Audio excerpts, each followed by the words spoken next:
Dilanjutkan pemeriksaan pasukan. TMMD ke-69 yang disinergikan dengan kegiatan pencanangan Bulan Bakti Masyarakat ke-13 dan Hari Kesatuan Gerakan PKK ke-64 ini dibuka secara resmi oleh Gubernur Bali ditandai dengan penepakan kulkul.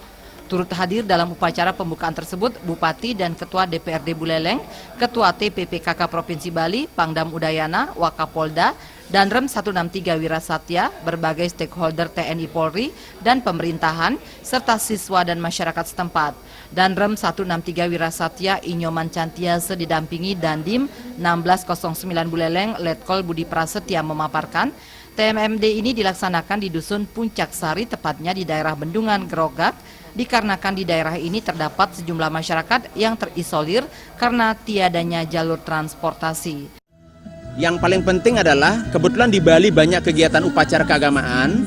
Jadi setiap masyarakat yang di daerah Puncak Sari ini mau melaksanakan kegiatan agama, khususnya kegiatan pemakaman, kemudian ngaben, itu harus melewati daerah-daerah yang punya pribadi.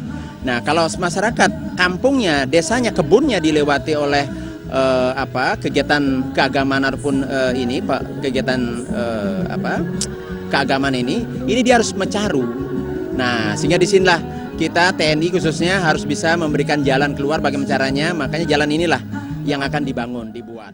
Serangkaian upacara pembukaan tersebut juga dilaksanakan penandatanganan berkas kegiatan TMMD oleh Bupati Buleleng dan Kasatgas, penyematan tanda peserta, penyerahan sarana pembuatan jalan, penanaman pohon, penyerahan bantuan sosial, serta pameran UMKM dan berbagai stand pameran lainnya. Sementara untuk kegiatan TMMD yang akan dilaksanakan selama sebulan ke depan, TNI menggandeng masyarakat dan berbagai stakeholder akan melaksanakan berbagai kegiatan.